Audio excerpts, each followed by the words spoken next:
பல பேர் சொல்லிட்டான் முடிஞ்சிட்டுன்னு சொல்லி. நான் சொல்றேன், என் தேவன் வெட்டின கோலை மறுபடியும் துளிர்க்க வைக்கிறவராய் அவர் இருக்கிறார்.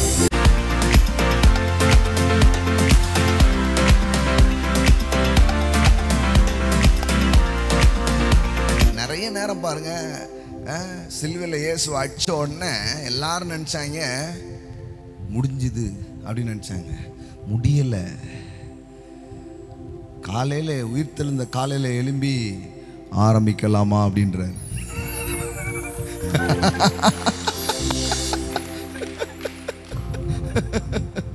இன்னைக்கும் இந்த ஜூன் மாதம் உங்ககிட்ட சொல்றாரு, ஆரம்பிக்கலாமா? ஆமென். ஆரம்பிக்கலாமா? பல பேர் சொல்லிட்டான் முடிஞ்சிட்டுன்னு சொல்லி.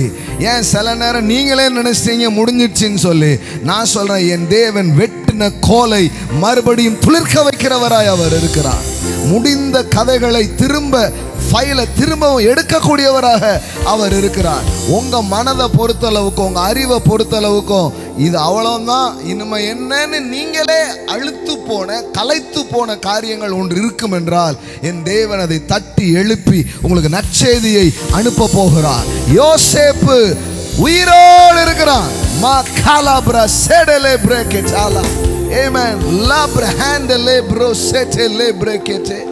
யோசேப்பு உயிரோடு இருக்கிறான். இதுவே குட் நியூஸ்.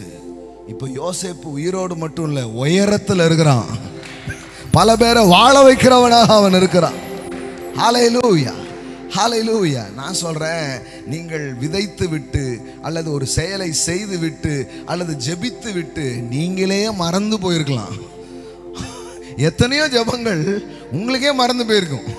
எத்தனையோ செயல்கள் உங்களுக்கே மறந்து போயிருக்கும். ஆனால் ஒன்று நீங்கள் நினச்சிக்கோங்க, நீங்கள் மறந்து போன உங்கள் நினைவை விட்டு அகன்று போன காரியங்களை கூட அவர் நினைவில் வைத்து உங்களுக்காக ஒரு கிரியையை அவர் செய்து கொண்டிருக்கிறார்.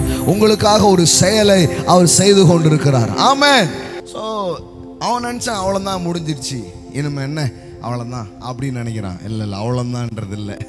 என் ஆண்டவர் ரொம்ப கரெக்டாக முடிப்பார், அறகுறையா முடிக்க மாட்டார்.